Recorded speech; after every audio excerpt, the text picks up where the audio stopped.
Buenas tardes, quien les habla su servidor José Bolívar y hoy haré una breve exposición referente a lo que es el Comité de los Derechos Económicos, Sociales y Culturales. Desde siempre en el mundo que vivimos, el ser humano ha buscado la manera de convivir en paz.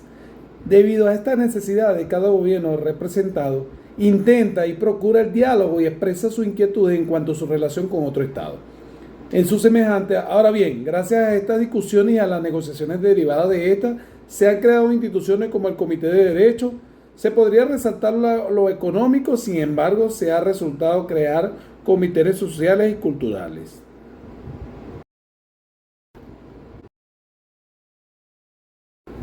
Comité de los Derechos Económicos, Sociales y Culturales.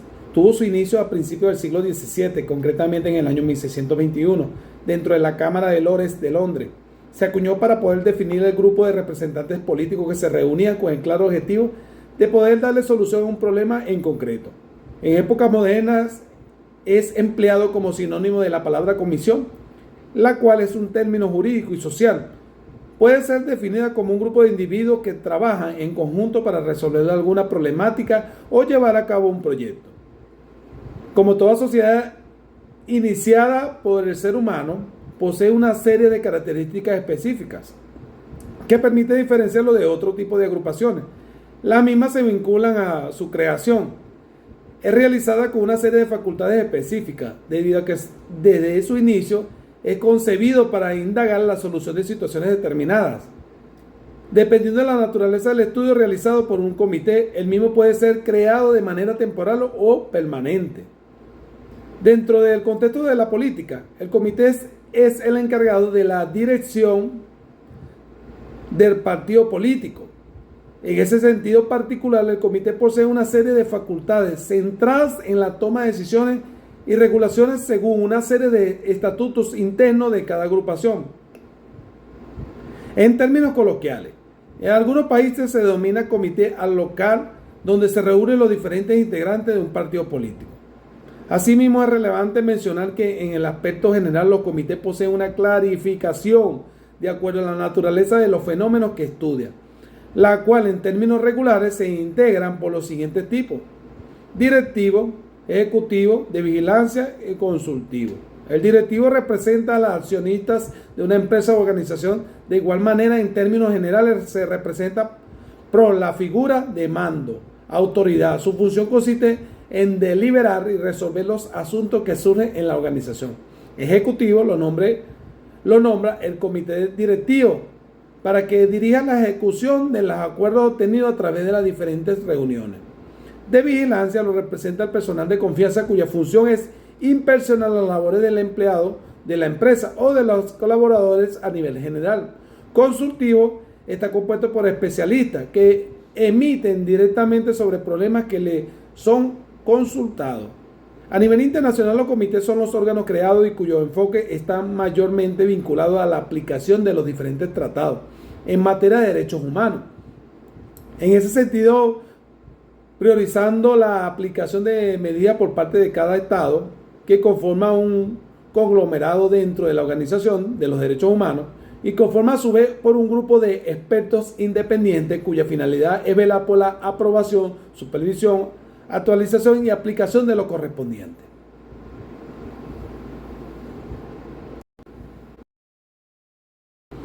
Desde 1985, el Consejo Económico y Social de las Naciones Unidas, ECOSOC, estableció un Comité de Derechos Económicos, Sociales y Culturales, mediante su resolución 1985-17, la cual está compuesta por 18 expertos independientemente elegidos por el propio ECOSOC, entre candidatos estatales, las cuales son celebradas 2 veces al año en la ciudad de Ginebra.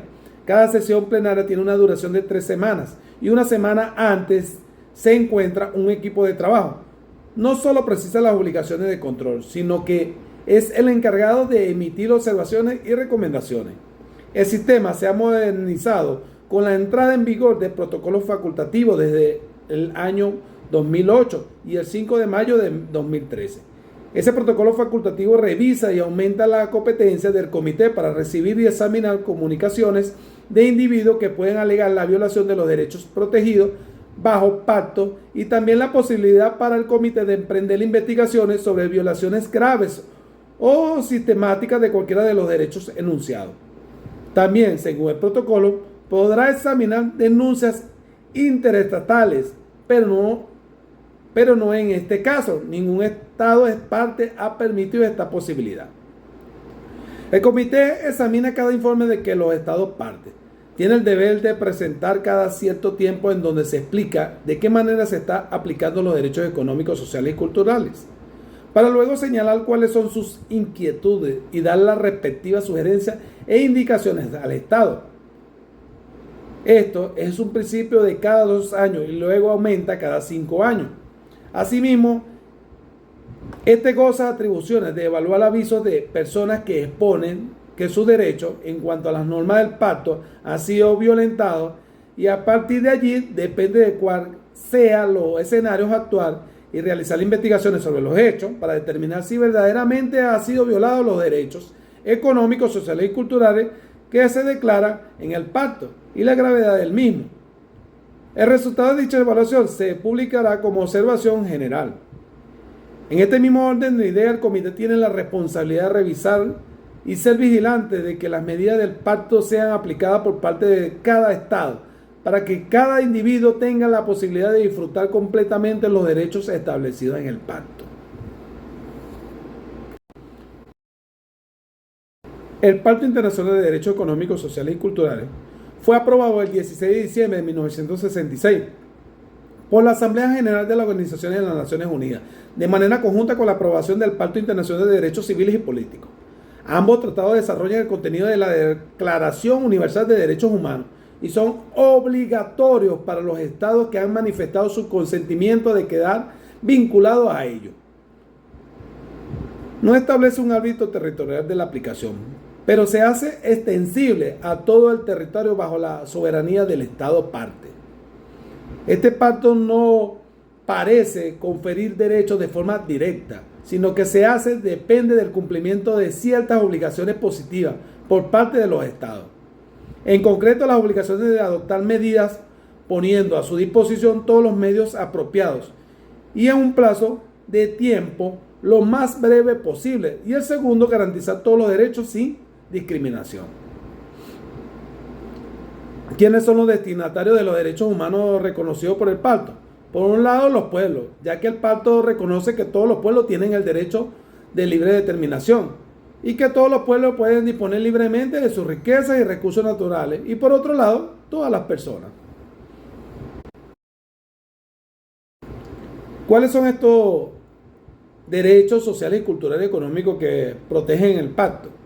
El listado de derechos protegidos es el siguiente: el derecho a trabajo, el derecho a gozar de condiciones de trabajo equitativos y satisfactorios, derechos sindicales y el derecho de huelga, el derecho a la seguridad social, a la protección y asistencia a familia, el derecho a gozar de un nivel de vida adecuado, el derecho a disfrutar del más alto nivel posible de salud, el derecho a la educación, el derecho a la participación en la vida cultural y a gozar de los beneficios del progreso científico. Debemos tener en cuenta, sin embargo, que existen la posibilidad de establecer limitaciones a estos derechos y que por lo tanto no se trata de derechos de naturaleza absoluta.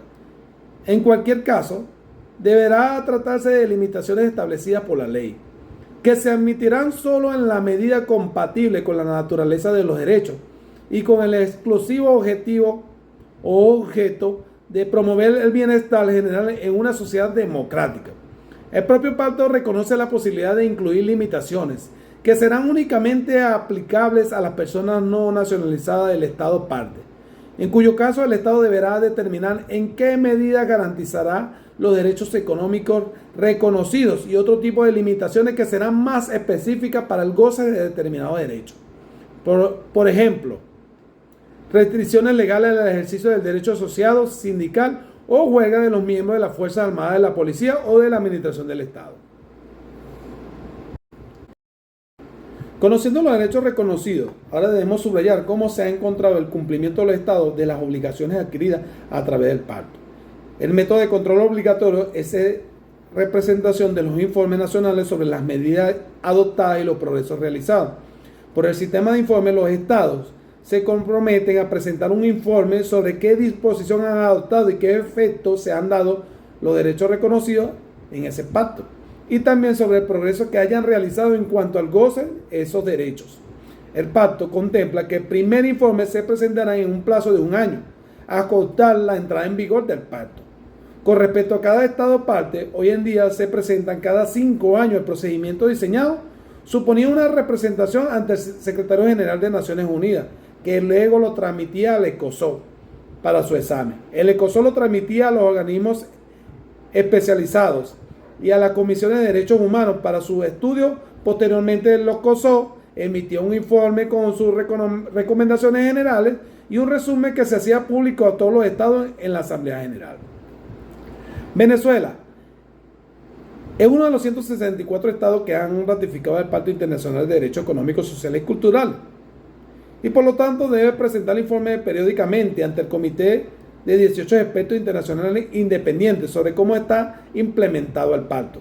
Los miembros del comité establecerán un diálogo con la delegación del gobierno venezolano sobre una serie de asuntos relacionados al pacto. Esto se debe enmarcar o está enmarcado en la Constitución de la República Bolivariana de Venezuela, la cual enmarca una serie de artículos vinculados al derecho social, cultural y económico. Desde el punto de vista cultural, las mismas se encuentran abarcadas desde el artículo 108 hasta el artículo 111. De esta manera se comprende por la siguiente información. La creación cultural es libre. Esto comprende el derecho a la inversión, producción, divulgación de la obra, creatividad científica, tecnológica y humanística. Los valores de la cultura constituyen un bien irrenunciable del pueblo venezolano. Se enfoca en que la cultura que constituye la identidad venezolana posean atención especial, reconociéndose y respetándose la interculturalidad bajo el principio de la igualdad de la cultura. El Estado garantiza la emisión, recepción y circulación de la información cultural. La educación es un derecho humano y un deber social fundamental. Es democrático, gratuito y obligatorio.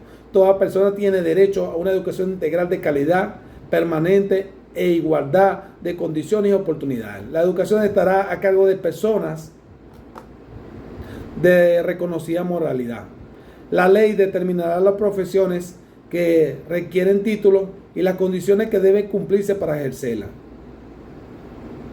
incluyendo la colegiación. La educación ambiental es obligatoria en los niveles y modalidades del sistema educativo, así como también en la educación ciudadana no formal. Los medios de comunicación social, público y privado, deben contribuir a la formación ciudadana. Todas las personas tienen derecho al deporte, a la creación de actividades beneficien la calidad de vida individual y colectiva. Todas las personas pueden dedicarse libremente a las actividades económicas de su preferencia. Se garantiza el derecho de propiedad. Toda persona tiene derecho al uso y goce, disfrute y disposición de sus bienes. Todas las personas tendrán derecho a disposición de bienes y servicios de calidad, así como una información adecuada y no engañosa sobre el contenido y características de los productos y servicios que consumen. Se hace referencia a un ente regulador de los derechos económicos, sociales y culturales, el cual se conforma por el poder ciudadano. Ente que se encuentra integrado por el Consejo Moral Republicano, el cual tiene como funciones generales la promoción, vigilancia y defensa de los derechos humanos en el país. Este posee un carácter autónomo e independiente, así como también se encarga de garantizar el respeto de los derechos y garantías constitucionales en los procesos judiciales, además de los tratados, convenios y acuerdos internacionales de los cuales sean parte el Estado venezolano. Podemos concluir que los derechos económicos, sociales y culturales son derechos humanos.